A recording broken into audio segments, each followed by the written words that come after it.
지금은 월 초마다 정기적으로 하는 세탁기 청소를 하고 있습니다.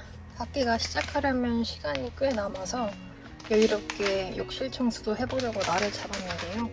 화장실을 정리하면서 저의 이민후유증이랄 것에 대해 공유를 해보려고 해요. 그 전에 저에 대해 간단하게 설명을 하자면 겉으로 보기엔 무던해 보이고 티는 안 나는데 예민한 구석이 있는 사람입니다. 막 감정적으로 기복이 심하고 짜증을 쉽게 내고 이런 게 아니라 같은 공간에 있는 사람들의 표정, 말투, 제스처 하나하나가 눈에 보이고 신경이 쓰입니다. 다른 사람들에 비해 후각이나 청각도 예민해서 큰 소리에 잘 놀라거나 악취 같은 것도 잘 못 참고요. 그냥 감각적인 예민함이 조금 있는 사람이라고 보시면 됩니다. 그래서인지 미국에 처음 왔을 때 모든 것들이 생경하고 낯설게 느껴졌던 시간들이 남들에 비해 조금 더 길었던 것 같습니다.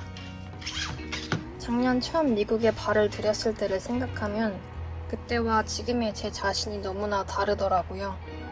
저는 한국에서 지내는 동안 미국에서 산다는 상상은 전혀 해본 적도 없고 여러 이슈로 시끌벅적한 미국에서 살고 싶지도 않았는데 갑자기 미국 LA 한복판에 떨어졌던 상황이었습니다. 어떤 분들은 미국에서 살게 되면 사는 거지 라고 다스럽지 않게 생각하실 수 있을 겁니다. 저 또한 이왕 살게 된 거 그냥 가보자 싶었습니다.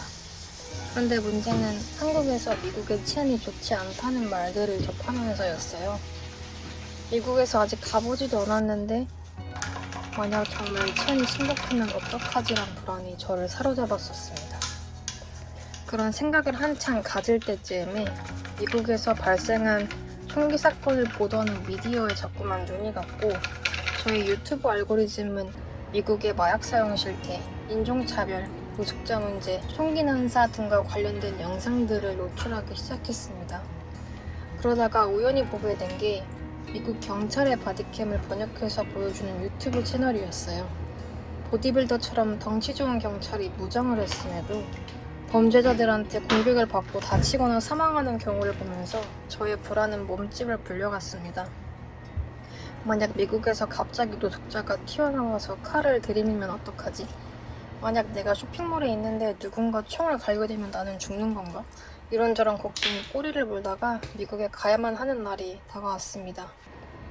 걱정이 눈덩이 같았는데 그래도 사람 사는 곳이니까 다 살겠지라고 LA로 향하는 비행기 안에서 제 자신을 다듬었습니다. 그런데 미국 LA 공항에 도착을 하고 허즈밴드와 만나기 위해 밖으로 나왔는데 말이죠. 제가 지나가야 할 구역에 노란색 바리케이드가 쳐져 있길래 그 근처에 우회할 길이 없나 서성이는데 그 옆에 서 있던 경찰분이 저한테 여기서 뭐하냐, 저리 돌아가라고 엄중하게 말씀하시더라고요. 미국에 도착하자마자 입국 심사관 다음으로 대화한 상대가 포스 지린 LA 경찰이었던 거죠. 저리로 가래서 그 방향으로 걸어가는데 등 뒤에서 사이렌이 울리더라고요. 그 당시에 소방차가 2-3대가 와 있었는데 아직도 무슨 일이었는지는 지금도 모릅니다. 그렇게 저는 경찰과 소방차의 존재를 통해서 미국 치안에 대한 두려움을 더욱 증폭시키고 말았습니다. 그래서일까요? 그 뒤로 저는 근 3달간은 낮에도 혼자 집 밖에 나가지 않게 되었습니다. 그 3달간은 미국에서 운전면허를 따기도 전이었지만 아마 면허를 땄다고 하더라도 혼자 밖을 걸어다니지 않았을 저라는 걸 지금의 저는 너무나 잘 알고 있습니다. 그 시간 동안 한낮인데도 밖을 나가지 못해서 갑갑하지 않았냐고요? 저는 혼자 밖에 나가서 노숙자를 마주했을 때 아무것도 못하고 굳어버릴 순간이 더 두려웠습니다. 혹시나 그 노숙자가 저한테 돈을 요구하면서 칼을 들이밀면 어떻게 해야 되나? 막상 실전에서는 도무지 쉽게 대처할 수 없을 것 같았거든요. 지금 저희 집 주변에 노숙자가 잘 안 보이는데 작년까지만 해도 몇몇 정도는 집 앞 길거리에서 보였습니다. 그것뿐일까요? 밤늦게 종종 들리던 폭죽 소리는 총소리하고 잘 분간이 되지 않아서 저를 잠들지 못하게 하던 주범이었습니다. 호즈밴드는 콜콜 잘 자는데 저는 새벽 3-4시까지 소리가 안 들릴 때까지 기다렸다가 잠을 자곤 해서 수면 패턴이 그렇게 좋지 않았던 시간들이었던 것 같아요. 미국에 온 날 이후부터는 허즈밴드와 이유 불문, 집 밖은 어디든지 동행을 해야 했습니다. 공항에서 만났던 경찰 외에도 화즈밴드와 LA 여기저기를 다니면서 내가 미디어에서만 봤던 미국의 노숙자 문제가 하나도 여과되지 않은 진짜 현실임을 알아버렸습니다. 다운타운을 가려고 고속도로를 달리는데 도로 위 다리에는 노숙자 텐트촌이 곳곳에 보였고요. 금강지로 유명한 산타모니카 해변을 갔을 때에는 바로 1m 옆에서 노숙자가 스쳐 지나간 적이 있었는데요. 거리가 좁아가지고 아직도 그 노숙자 몸에서 나던 소변 찌른내와 약에 취해 벌겋 충혈돼서 살기를 내뿜던 눈을 잊지 못합니다. 거리의 쓰레기통에 상체를 쳐박고 다리를 쓰레기통 바깥에 내둔 채 음식을 뒤지던 노숙자들도 충격이었어요. 좀비처럼 몸이 기괴하게 뒤틀어져 멈춰있거나 자신의 몸 한 구석에 마약을 주사하고 있기도 했고요. 미국에 오고 4개월쯤 지났을 무렵 면허를 따게 된 뒤에는 영어 수업을 들어야 해서 혼자 운전을 하고 다녔는데요. 수업이 끝난 후 집 앞에 도착해서 주차를 하고 내리려는데 한쪽 사이드미러로 비틀거리며 걸어오는 노숙자가 보이는 겁니다. 술인지 마약인지 모를 것에 취해서 제가 타고 있는 차 쪽으로 다가오는데 밝은 한낮이었음에도 심장이 벌렁거리고 손에 식은땀이 났습니다. 이건 마치 좀비를 피해 안전한 곳으로 피해야 하는 영화 속의 한 장면과 다름이 없었어요. 저는 주차를 완료하고 시동을 껐지만 차에서 내릴 수가 없었습니다.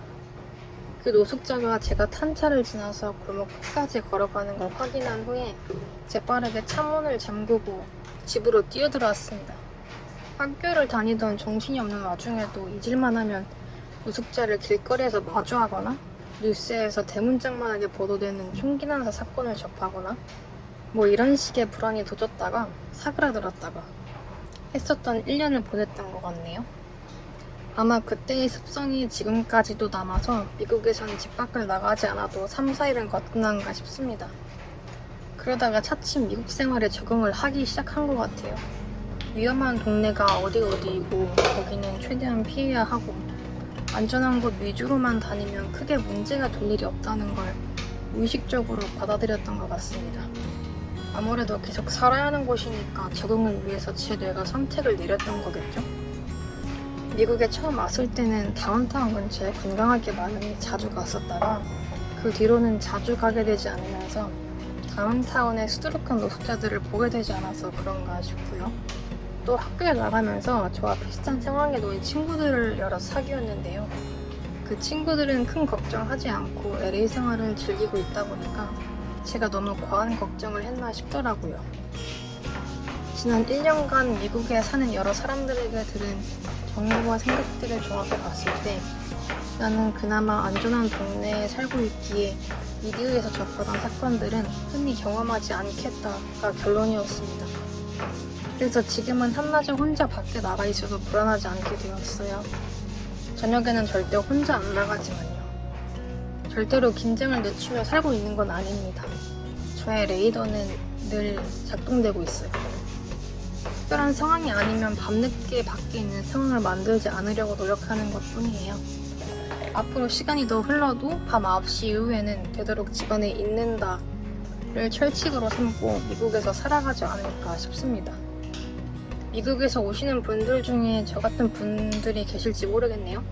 사람 사는 곳이니 크게 걱정하지 않으셔도 됩니다만 그나마 안전한 동네 한정이니까 꼭 사시는 곳의 동네를 면밀히 파악하시기 바랍니다. 치안에 관해서라면 다행히도 정말 한국은 살기 좋은 나라가 맞아요.